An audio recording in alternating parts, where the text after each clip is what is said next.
Good morning and welcome to today's Fridays with Vistage webinar. Before we begin, I'd like to go over some items to help you participate in today's webinar. If you're experiencing technical difficulties joining the webinar session, please call support at 888-259-8414. During the presentation, all participants will be in listen-only mode. To submit a written question at any time during the event, type your question in the questions pane of your control panel and click Send. I would now like to turn the webinar over to today's moderator, Dave Nelson. Welcome to the Fridays with Vistage webinar. I'm Dave Nelson, a 14-year Vistage member, a group out of Pittsburgh, Pennsylvania, CE 676, and today your Fridays with Vistage host. We're discussing retail tactics for B2B, business-to-business, e-commerce success. And with us today is Jay Dunn, the CMO with Chief Outsiders. Jay, welcome to our webinar. Well, thank you, Dave. I appreciate it. Let me give folks a quick introduction for those that don't know you. Jay is a true 21st century CMO, Chief Marketing Officer, a visionary, multi-discipline business leader adept at integrating traditional marketing with technology, digital, social media, social commerce, mobile, content marketing, and e-commerce. Like, wow. With a track record of driving sales and customer growth for both B2B and B2C consumer-focused companies. From startup to mid-sized Fortune 500 businesses, manufacturing to retail to e-commerce, Dunn has partnered with CEOs and their leadership teams to deliver effective solutions which have driven significant results for some of the world's best-known companies. I'm talking about the Home Depot, Brookstone, Lane Bryant, Bare Necessities, and Charbroil. Dunn is an accomplished thought leader and co-author of The Art of Social Sales, and he served as a contributing writer to Social Media Today, which, by the way, is one of my favorite social media blogs and LinkedIn groups. So with that introduction, Jay, tell us what our attendees must know about retail tactics for B2B e-commerce success. Well, Dave, thank you for that. I do appreciate that, and thank you to everyone who is online with us today. I appreciate you being here. Really what we're going to talk about is maybe slightly different than some presentations that you might have attended, because we're primarily going to talk about execution. We're going to be a little light on theory, but we are going to talk about tactics that are going to help you improve your e-commerce business. And it begins with the fundamental idea that there's a big difference between running an e-commerce website and running an e-commerce business. So you're not going to hear a lot of random acts of marketing, as we like to say. You're going to get effective tactics that will help you drive e-commerce revenue and market share growth. And some of these tactics and strategies that I show you will come from my many years in the retail space, and I will tell you that they have been very effective in the B2B space. So they do translate extraordinarily well. So whether your company is big or small, I think you're going to find tactics here that at the end of the day accomplish the thing that we're all interested in, which is running a better business. So as we get started, we're going to kick it off with one of our 3 polls for the day. And Dave will help me with this, but the poll question to begin with is, how would you rate your organization's commitment to e-commerce as a channel for growth? So what we're looking for is your commitment to e-commerce. Is it absolutely critical to your business? A strong secondary channel? You're not quite sure how to maximize it? It's right now an underperforming channel? Or it really doesn't matter to my business? So we'll give you a few moments to respond to the poll, and I'll turn that over to Dave at this point. Yeah, perfect. In fact, we are we're way above now above 80% of people responded, so that's fabulous. Let me give you all the results. 31% of folks, and that was the highest category, said this is absolutely critical. 20% said well, you can see the results now, a strong secondary channel. About 23% said not sure how to maximize it. 20% said an underperforming channel, there's a real opportunity, and 6% said doesn't matter to the business. And we did have an 80% response rate. And folks, we've got a couple more polls coming up, so if you missed that one, please get ready to jump in on the next. What's your takeaway then on that, Jay? Probably not surprised that the largest category, plurality, said it was absolutely critical. No, I think that's right in line with what I expect. You have about 90% of you find it important, with some underperformance or not sure how to maximize it. So hopefully some of the things you learn in this presentation will be helpful to you. So I'm going to move on then. And so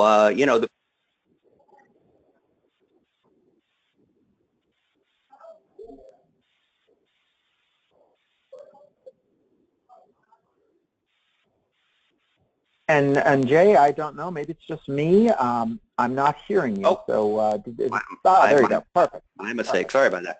So I'm going to move on. And so as a B2B CEO, you might be saying, why should I care about retail? It's a totally different business model, and it is. But I will say that the one word that seems to go across both industries right now.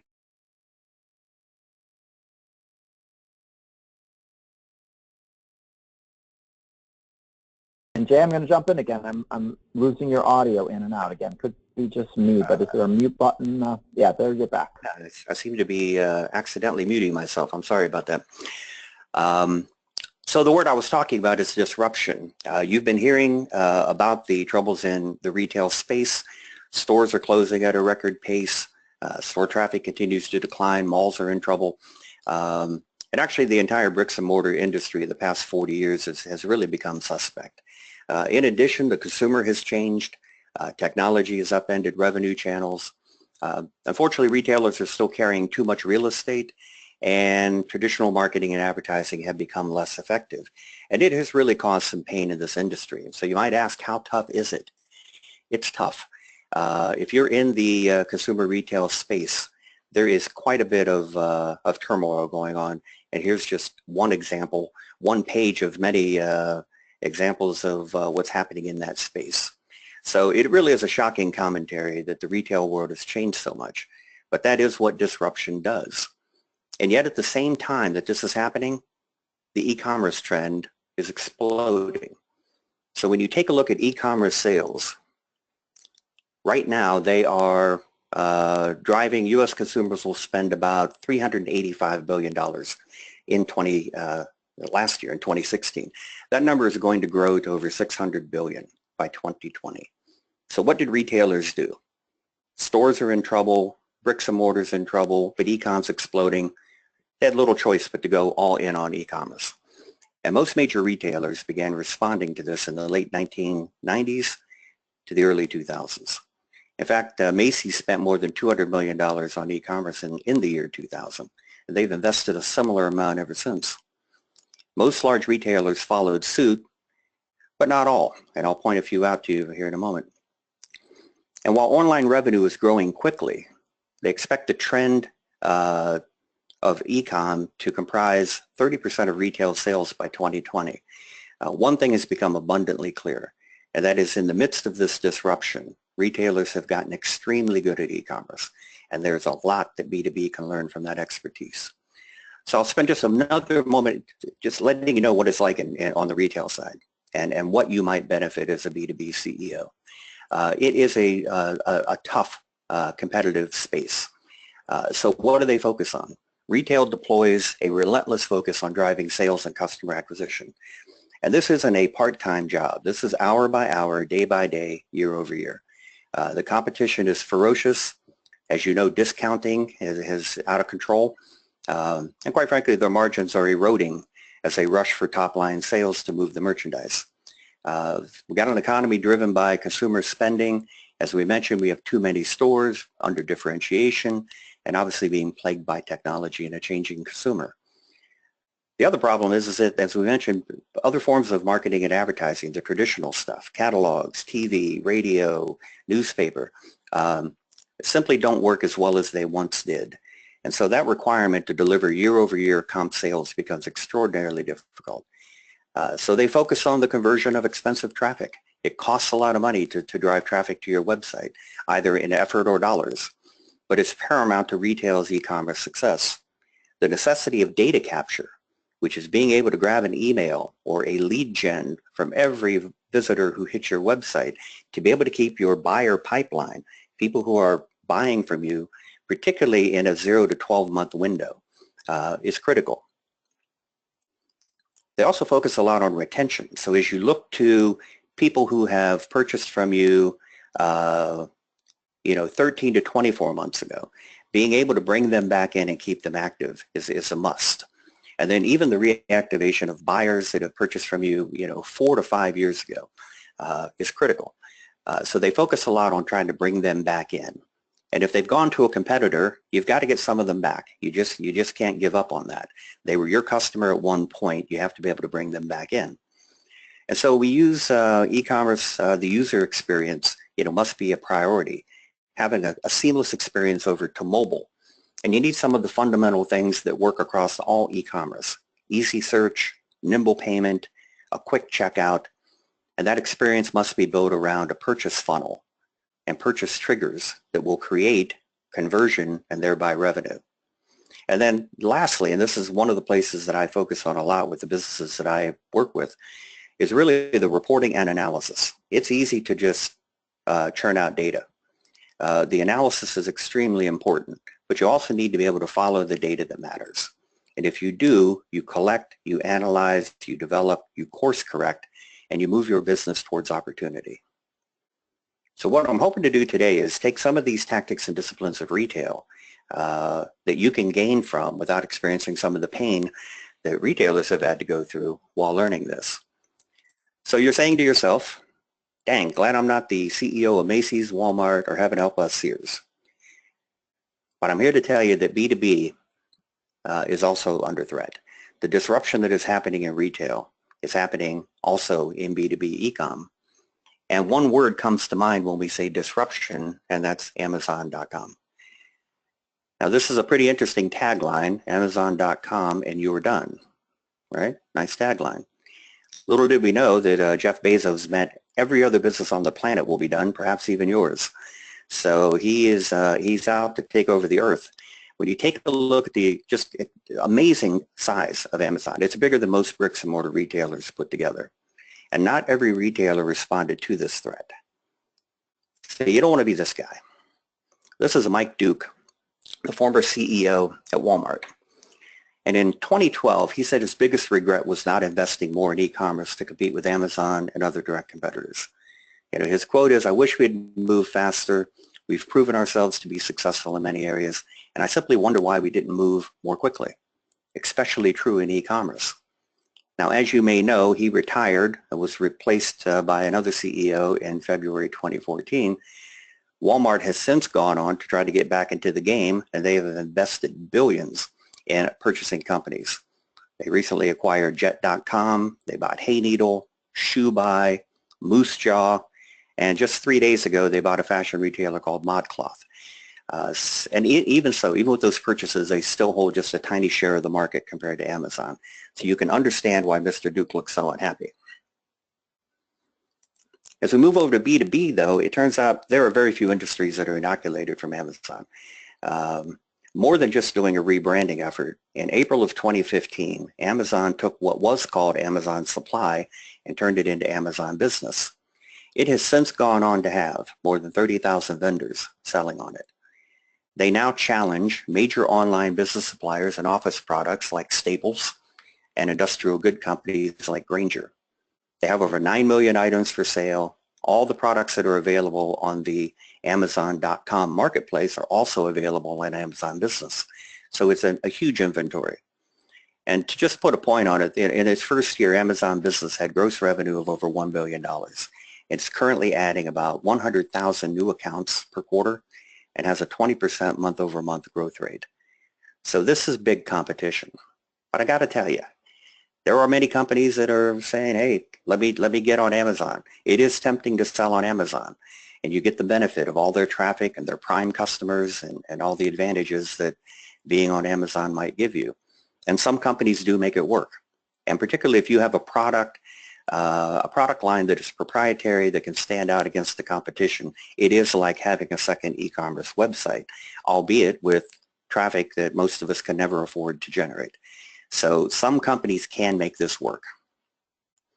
But I have to tell you, when it comes to e-commerce overall, it is still bigger than Amazon, irrespective of how big it is. While B2B, while B2C e-commerce is expected to grow to over 600 billion, as we mentioned, B2B e-commerce is projected to generate more than 1 trillion by that same time frame in 2020. B2B e-commerce sales are going to increase at a compound average growth rate of nearly 8%, and that's in the US alone. Worldwide, e-commerce is estimated to surge to about $6 trillion by 2020. And then back to retail for a minute, just an example of how retail has affected B2B e-commerce. Nearly half of B2B consumers want a B2C experience. So because they're spending a lot of time in consumer retail, they would like to see that same kind of experience over on the B2B side. What's interesting is 77% want real-time inventory, 72% want to manage their accounts online, 70% want to download product info, and more than 52% expect to conduct half of their B2B purchases online in the next 3 years. So I think that's a powerful incentive to try to get your e-com right. Interestingly, B2B customers employ the same tools as B2C. Primarily, they go to Google and they come to your website. But what's interesting is even with an Amazon out there and other resellers, buyers still want to shop your website. Forrester's reporting that 43% of buyers prefer to buy directly from the brand rather than a distributor, and 20% of them are willing to pay more to do it. So again, another reason to get your e-com right, because the buyers are there. So we're going to do another poll here, and on this one, what I'd like to know is, what's your current expertise in e-commerce in your organization? So are you considered best in the business? Are you good but could be better? You need some help? You're not very good? Or you're quite frankly unsure of your capabilities? So we'll give you a moment to respond to this poll. Yep, and people are coming in, Jay. We just hit 50%. I want to go a little farther. Let's keep your responses coming in. Give folks another couple of minutes, couple of seconds actually. And 1 or 2 more. All right, we just crossed 70% vote. So with that, let's see what the results look like. And here's what we've got. Interesting. People are either modest or self-critical, with only 5% rating themselves in terms of the expertise in e-commerce as best in the business. About a quarter of folks said good but could be better. A third said we need some help. 18% said not very good. Another 18% said unsure of our capabilities. So what's your interpretation on that, Jay? Is this typical when you talk to a B2B group? Well, you know, I think modesty is an advantage here. E-com is a fast-moving space, and you know, I don't know anyone who thinks they do it perfectly. You know, quite frankly, even talking about Amazon, you know, it's not the best web experience. You know, it's kind of somewhere between, you know, what Craigslist used to be and you know, not exactly a futuristic site, even though it's got a lot of great technology beneath it.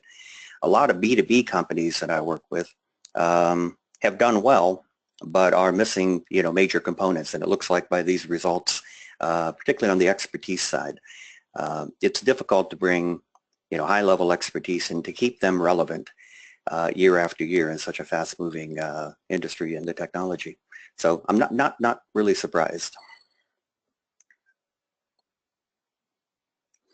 So continuing on, you are the B2B CEO, and once again, you're saying to yourself, all right, I look good in this suit. What can my B2B business actually learn from retail? Let's get into some specifics here. So what we're going to do is we're going to talk about getting prepared for the hard work that will drive your e-commerce business. Okay? We want to get back to basics with best practices that actually work. And here's the shocking part. Marketing is the last thing you want to do. Now, I work for a company called Chief Outsiders. We're a bunch of CMOs, and that statement could get me thrown out of the marketing club, but it is true. When e-commerce does its job well, whether it be B2B or B2C, it plans the business first. It isolates what channels that revenue should come from.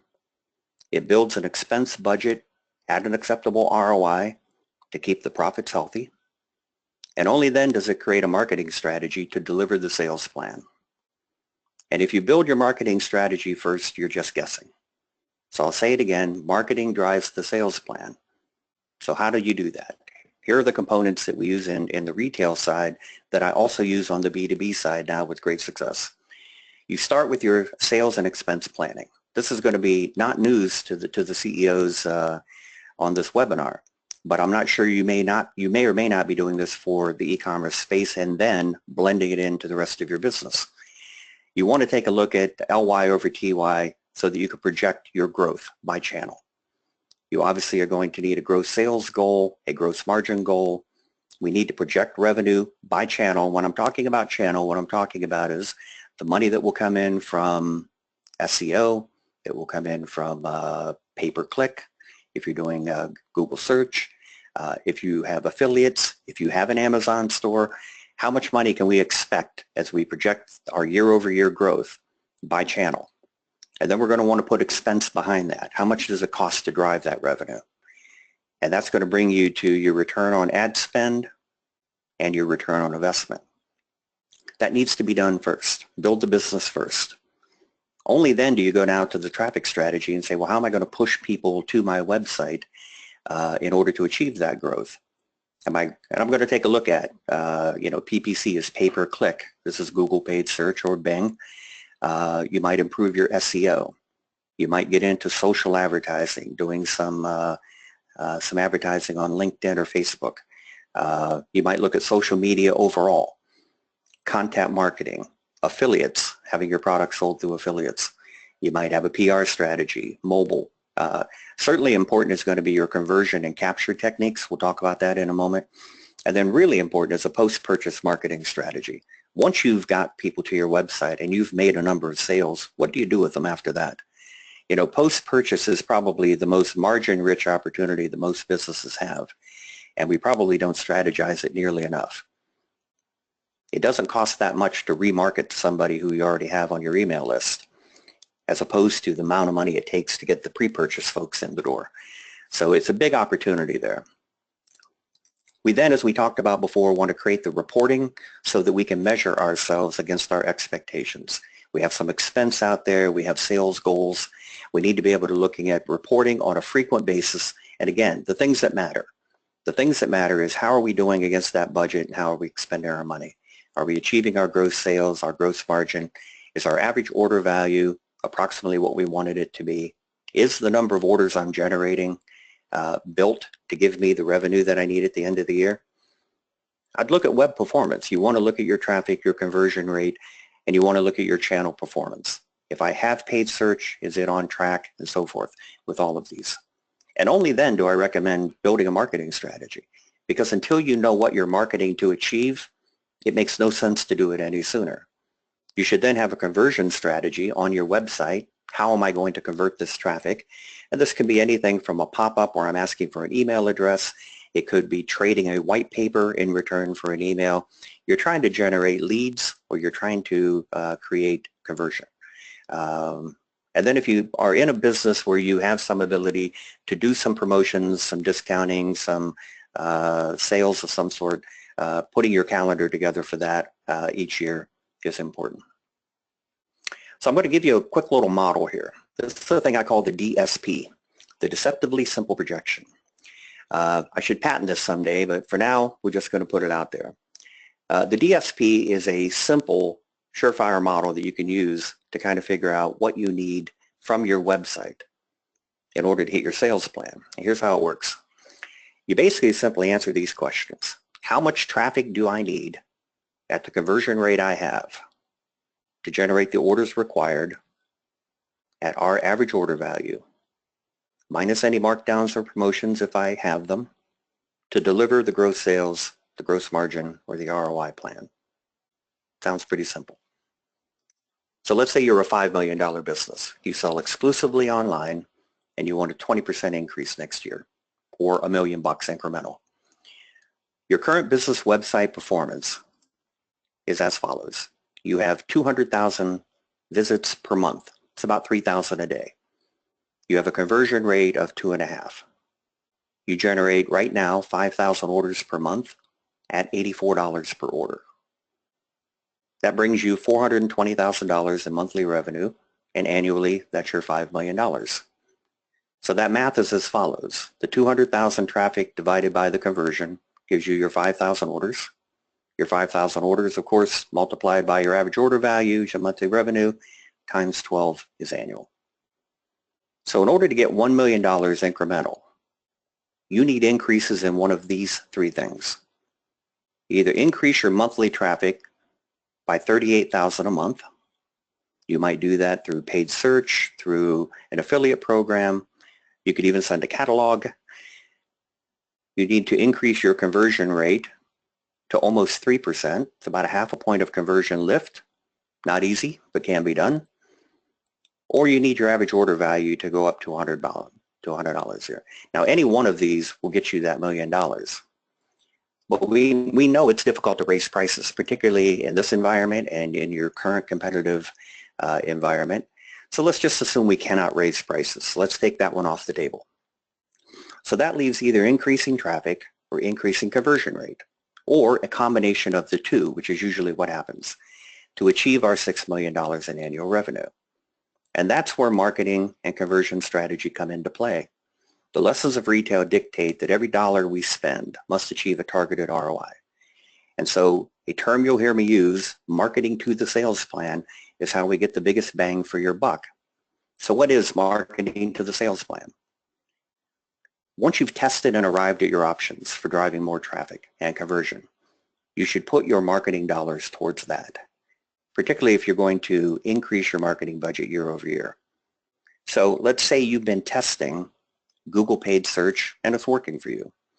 You should explore putting more budget there while maintaining a good ROI to drive the increases in traffic that we need. If you've tested some conversion techniques, some pop-ups, some free shipping offers, anything like that that might help lift your conversion, and you're finding that some of these are working, well, the more you convert, the more your ROI on paid search also goes up, because you're converting more of those people. That gives you the opportunity now to spend less on paid search because you're converting better. But in any case, it's usually going to be interconnected. You're going to still spend money driving traffic, but we want to be able to convert more of it, which makes it more affordable. The lesson here is to kind of reverse engineer your marketing effort. So what we want to do is build the sales projection by channel first, then apply the marketing efforts to drive the sales. And I know this sounds absolutely fundamental, and that's why I call it back to basics. But you'd be shocked the number of businesses that don't do it this way. They basically spend their marketing dollars first, and then they hope they get an ROI on the other end instead of doing it the other way around. So what does this mean for B2B e-commerce? Now that you've isolated that you either need to increase conversion or traffic, you test. This is what your eCom team should do for you. You should have a series of ideas that they're going to test and test and test. What we're looking for is proof of concept here. A lot of small B2B eCom businesses that I know are convinced that paid search does not work for them. And I'm here to tell you that if it's not working for you, the first thing I would look at is how it's being deployed as opposed to the effectiveness of paid search. I think I would probably have, as an internal team, I would probably have at least one person who was Google AdWords certified on every team. Make sure they actually understand how to use it, because it's a very complex system. And a lot of reasons that people are failing at it is because they really aren't paying for enough keywords. So, let's say you sell a widget. There are probably, 20, 30 variations of how people are actually searching for that, and you need to bid on every one of them. Now, if you're getting clicks on some of them that are not converting, you want to eliminate those. But you want to make sure you've cast a wide enough net to make that effective. So when you have multiple products or services across your website, it's a huge amount of keywords that you're going to have to manage. Someone needs to be really good at that. There are agencies that you can hire that are of varying degrees of expertise, but it really does help to have somebody on your team who also understands this. And whether you're selling products or services, that focus on conversion, which we do in retail, really does drive growth. And so you just simply have to define what that objective is for you. So if you're a company that sells products, obviously conversion will equal sales. But let's say you sell no products, you sell services. Then conversion will probably equal leads, which you will then hand off to your inside sales team or outside sales team and hope to get sales on the back end. So there is going to be a handoff there. And even if the sales are not being converted by the sales team, that doesn't mean eCom's not working. If the leads are unqualified, then there's work to be done on eCom. If they're qualified leads and these are folks that you should be turning into customers, then perhaps we need to look at the sales team. In either environment, these two have to work together, particularly when you're in a services business. So when you build these components of successful retail, we use these best practices. I think you'll find that many of them will work for B2B just as they work for B2C. So we've got one more poll here, and then I'm going to take you down a case study.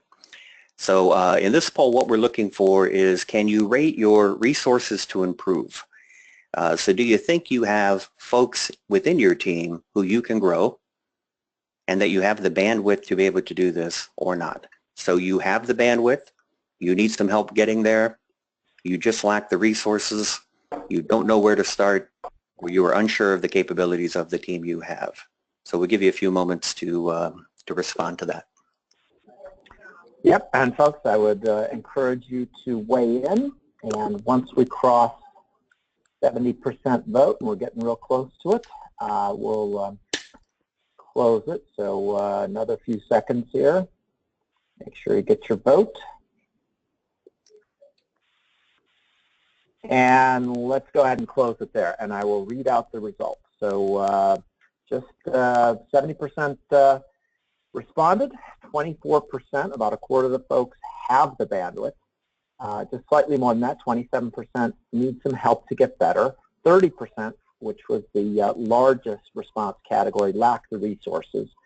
8% don't know where to start, 11% unsure of capability. So Jay, I'm going to ask you again for your read on that. Is it common that you find that the largest category here is B2B companies that lack the resources?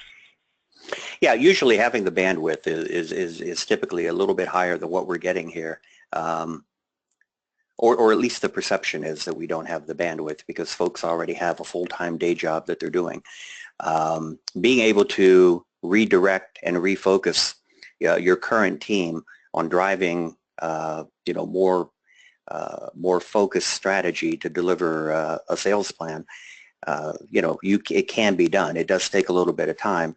Also not surprised that some people are lacking the resources and that they need help getting better. I don't think you can ever get too good at this, particularly in a fast-moving technological world here where things are changing quickly. It really does help to have that, as I said, that inside expertise as well as outside if you're able to afford that. So we're going to move on to the case study I promised you, and this is from a real client, and they are purely B2B and they sell online only. They do have an inside sales team though, so similar to a services company, they do both. Obviously, the names have been removed to protect the innocent.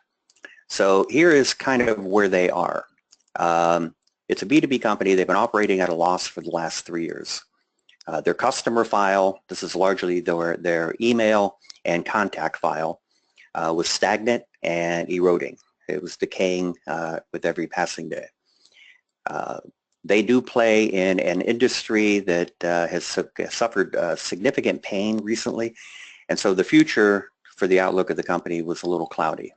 And due to that industry slowdown, they had to cut back staff, key responsibilities were consolidated, and some of them just lacked the knowledge to really advance the business.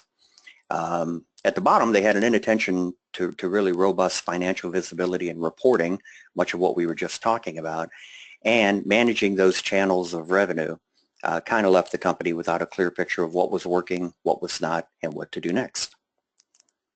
They had an additional problem. They were spending in Google paid search, but a lot of it was non-revenue generating, meaning people were clicking on it, but they weren't converting. So they were just terms that that were not paying off, and you have to eliminate those, which is why you need somebody who understands AdWords well to be able to sweep those out of there, because you don't want to pay for something that you can't make money on. Their SEO health and page rank were low and underperforming. This company had great blog content, very good blog content, but it really was not contributing to sales or conversion rate. So people would come and read and then bolt. We had to do lots of web optimization here, and their web experience was really not designed to drive conversion. So they had a big opportunity there. Email marketing on the back end was not robust, really had no strategy, and as I mentioned before, you've got lucrative high margin post-purchase sales on the back end, and they're high margin because it costs so little to have to do the marketing to these folks, and they've already got a built-in preference for your brand. So they were not doing that well, and they were not tracking e-commerce separately. And as a matter of fact, they had a mix of data going back and forth between eCom and inside sales. It was hard to tell who was doing what. So what did we do? We went in, I took a look at 3 years of sales and financials. I took a look at their customer data. We created a thing called an RFM report, which is a recency, frequency, and monetary report. Very simply just shows me the last time somebody shopped, how frequently they've shopped over 3 years, and their monetary contribution to the business over that 3-year period, how much they spent. We took a look at their web and marketing analytics to find out what they'd done in the past. We did a gap analysis, which is basically my terminology for going in and pointing out the things that you should be doing, but you're not. From that, we built a forecast based on their sales goal. And then we built the strategy, how we were going to achieve that sales goal. And as I mentioned before, only then did we do the marketing plan that was the strategy to produce those sales through those channels. And then obviously on the back end, we had to have metrics and reporting to make sure that we could deliver to that CEO evidence that the decisions we made are working. And I think every business wants that. So I'm going to show you a couple of actual slides here. This particular company, we had a projected, we did this last year, so we weren't in 2017 yet, but we had a projected sales lift of 18% that we thought was achievable for this company. And you can see this company is right around the probably just shy of $8 million at this point. And so we saw a lift of 18%, which for them was about 1.3 million, 1.4 million. We were able to build a plan that only added 4% expense and kept the ROI on that budget at 6%. So that's a 6-to-1 ROI. And only added 4% to deliver an 18% increase. So what happened? One of the things that happened was they were using paid search. We made significant changes to this strategy, and this is what I was talking about. If you're not making money in it, look at the strategy before you walk away from paid search. They had a lot of underperforming response here. This is kicking off 2017, and you can see a modest ROI, about a 4-to-1 in the first week. By the second week, we were up to a 6.69, and by week 5, we had a 73% lift in ROI. We're getting $10.30 for every dollar that we're spending. And this is part of what can be done if we're managing a PPC program correctly. The other thing on the back end is that we talked about conversion. We added some conversion tools on here that created small but very important lifts. Now they run 3 different websites, so you're seeing 3 columns here. So a modest 0.17 on the one side, a 0.18 on the other, but a 1.5 on site 3. And that was they have a very large AOV on that particular site. So that average order value with that kind of lift was real money.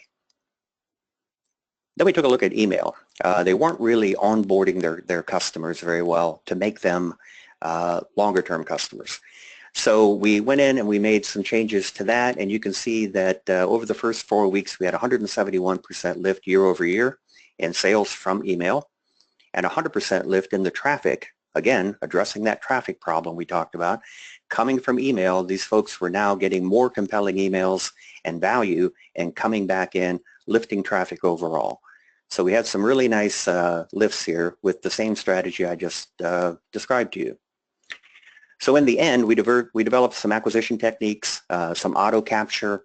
Anytime someone made a purchase, we auto captured their email.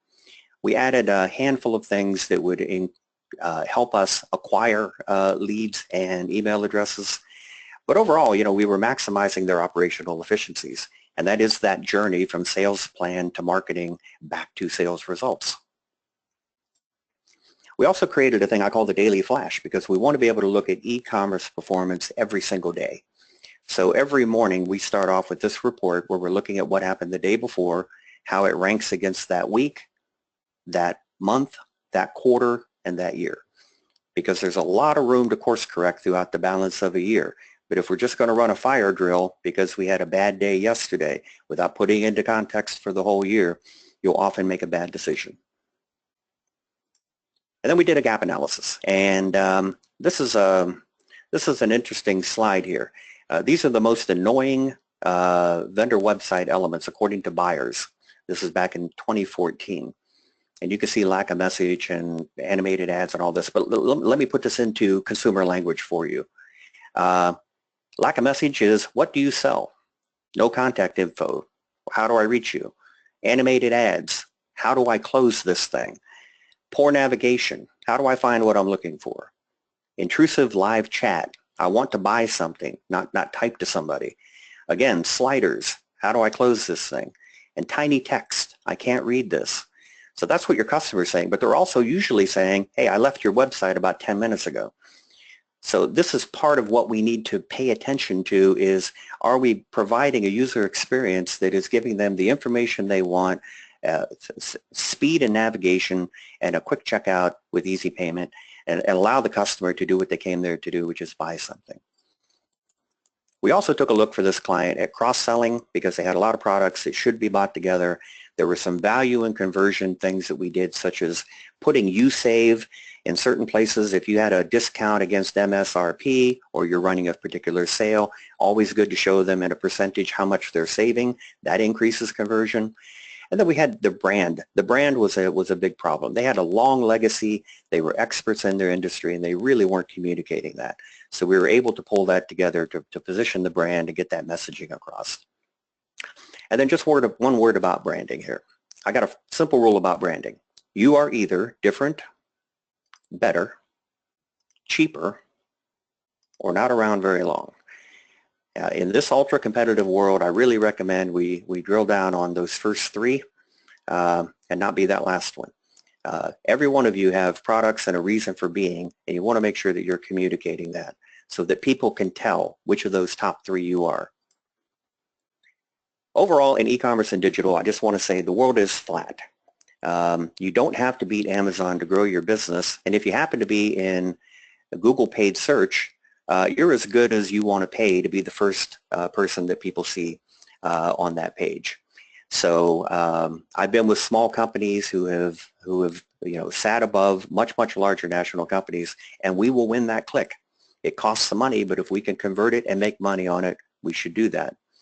And the other thing to keep in mind is you may have a lot of competitors, and you may even have Amazon out there. You know, you don't need to focus on beating one of them. You just need to take a small bite out of everybody's business. They're never going to miss it, and it's going to add up to big money for you. So getting better at your business competitively without focusing on or having envy about another business is a key takeaway here. Take small bites because it does add up. And it's about a better value proposition, a better experience, a better website, and building your business right. It's about running e-commerce as a growth business, not as a website or a product catalog. And if you invest in this opportunity, it's going to pay off because this is no longer beta. E-com's been out there long enough that some of the best practices I showed you will work for you. So what's next? Get back to basics before you chase shiny objects. There's no technology out there, there's no third-party service that I think is going to do you better than focusing on your website and doing some of the back-to-basic best practices to make sure you're communicating and converting, measuring, and analyzing, and then course correcting and going after it the next day. It's simply running, it's the blocking and tackling. It's running a better business. Build that financial plan, determine where your growth is going to come from, test, monitor, measure, invest in that traffic, invest in your conversion, make data capture a priority, and improve that user experience and value proposition. I would also develop post-purchase strategies on the back end via email, catalogs, whatever you use in your mix right now. Expand your digital marketing as you see fit for lead generation, and by what you can afford, you're looking for market share growth, you're looking for revenue lift. And remember, marketing is the last thing you should do. You need it to produce growth, but it's only going to be effective once you build your e-com business to succeed. And I guess above all, as we wrap up here, take it serious. The world has changed, and it's not going to change back. I think all of you know that the future is on a screen somewhere. It's either in your hand or it's on your desk. And to compete, you're going to have to be better. So steal from the best. There's no reason to go out and recreate the wheel here. Retail best practices have been developed over quite a while here, and these are the ones that work and that will help you build a better business. So with that, I want to thank everybody for listening. I do want to let you know that there is a companion ebook to this presentation that's available here, and I believe this presentation will be available to you, so you can click on that link when you receive that, or make a note of it now.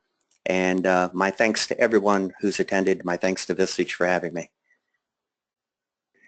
All right, Jay, I'm going to jump back in. Dave Nelson, host here. And just for those maybe who are listening to the recording in the audio domain only, you can reach Jay Dunn at Dunn, that's the letter J, and then DUNN at chiefoutsiders.com, or his phone number 941-621-5251, or find him on LinkedIn at linkedin.com/in/JJAY Dunn, DUNN. And if you have questions, please, in the GoToWebinar control panel, type your questions, and we'll take some of those with our remaining time.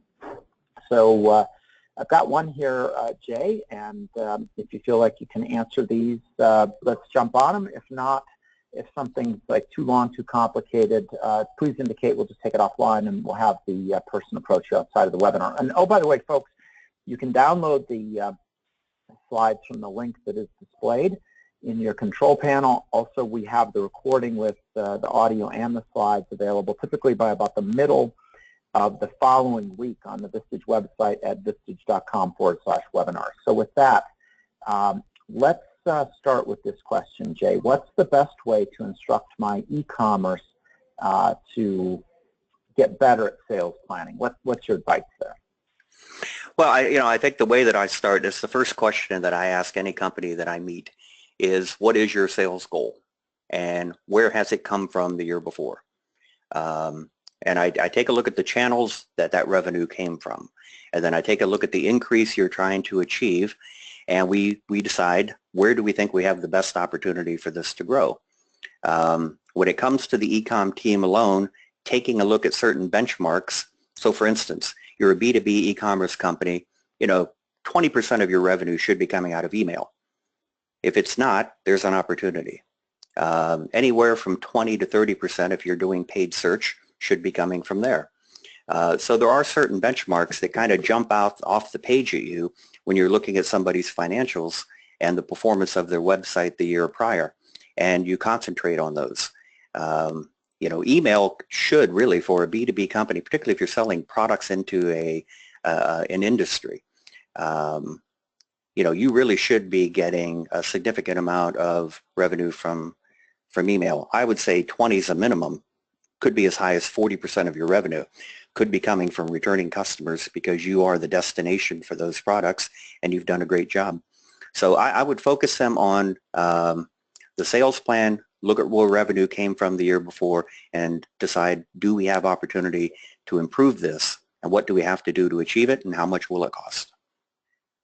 I want to broaden the question a little bit. So I like your your point about email, we all get too much email, we hate email, but all of the studies I've seen show that the ROI is typically still very compelling. So Gary, one of our participants today, has asked the question, of all the things that you've talked about, because he and his company are new to e-commerce, what's the typical first move? So is it with email? And if it is, what do you have to do to make sure you've got effective email? Or is there something even before that that would be important?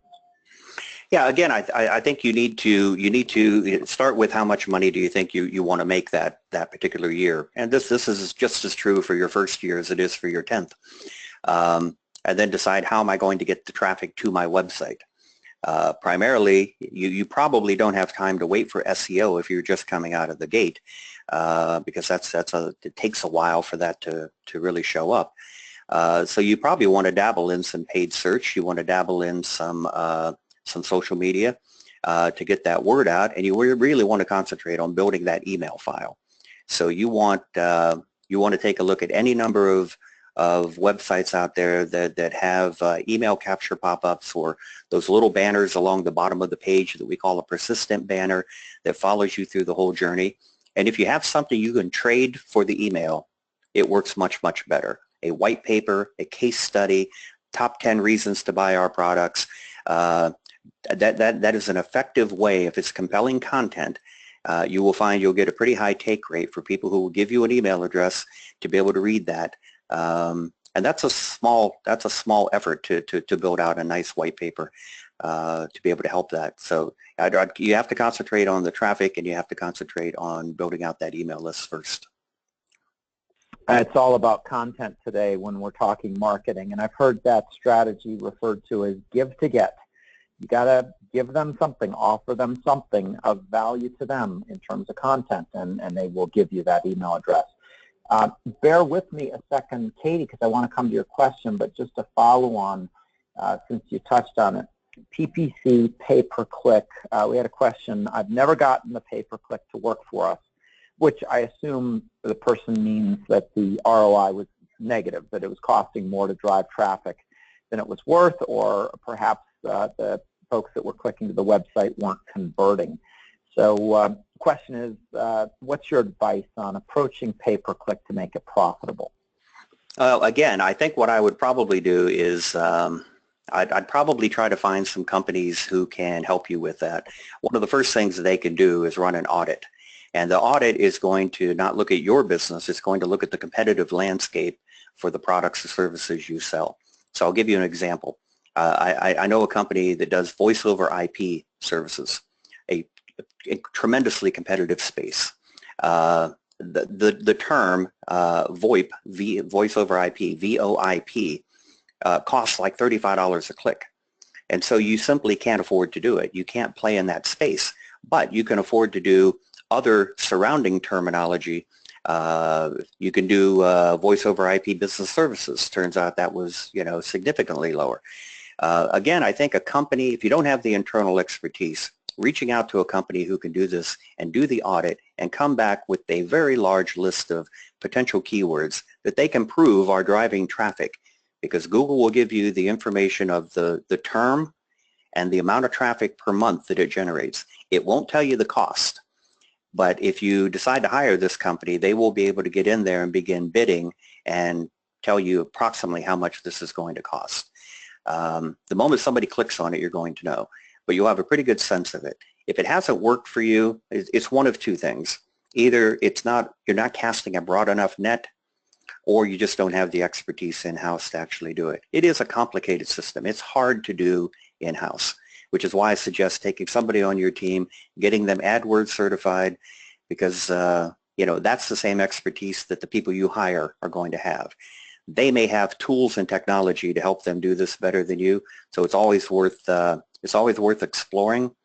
And if anyone's interested, I know quite a few companies I could recommend to you, so feel free to give me an email. And your specific example is interesting, because sometimes those more specific terms, you said VoIP business services as opposed to just VoIP, even though the search volumes are lower, because they're more specific, they're more likely to convert. But in any case, nobody can really tell you in advance whether a given pay-per-click campaign or keywords or associated ads will be profitable. You really have to approach it as an experiment and learn and measure and improve. So on the topic of conversion, Katie asked the question, how do I set measures for conversions? For example, as a B2B company, we sell insurance through independent agents. What type of conversion should I be incorporating into my marketing strategy and planning? And by the way, before Jay jumps in with an answer, I'll point out that conversions typically only happen if you have an associated call to action. So that's one of my favorite acronyms, CTA, call to action. So what are your thoughts on that, Jay? Well, you hit it right on the head. I mean, and you also said, you have to give to get. Well, one of the things you have to give is a call to action. So the traffic that is coming in, and the insurance space is a very interesting one. Actually, the voice over IP company I was just talking about plays primarily in the insurance space. So I've got quite an education from working with them. And one of the things that they're finding is that they really did not have a visible, energetic call to action mechanism to get folks that were visiting the website to sign up for more information or to pick up the phone and make a call to one of their sales reps. So back to her question, though, of what kind of metric, it's really hard to say. If you're using pay-per-click, for instance, to drive that traffic, conversion rate is one piece of it. But if you're looking at the ROI that you're getting for the pay-per-click, which is what any agency will be able to show you, your conversion will be a piece of that, right? The higher the conversion, the higher the ROI. Most PPC programs run on an ROI model with the conversion embedded. For your world, if you're not using that, then I think you're going to have to establish a benchmark. Once you put some of the elements on your website to try to increase people leaving some information or asking for additional information, leaving contact information, I think you will begin to establish a benchmark that might be appropriate to the services that you have and the kind of traffic and the industries that you're aiming at. I don't think there's a general one that I could give you at the moment, but certainly, you certainly can find a way to establish one. All right, I think we've got time for one last question, and I'm going to one that's a little bit, well, for those that aren't there yet or maybe won't be there in the near term, I thought this was super interesting.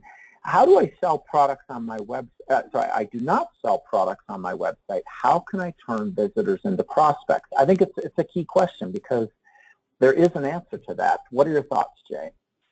Well, again, I think it's similar to what we were just mentioning about insurance, as well as the what we noted in the presentation about if you have services, then lead generation, is your goal. Again, I think what you call a CTA, a call to action, can take a lot of forms.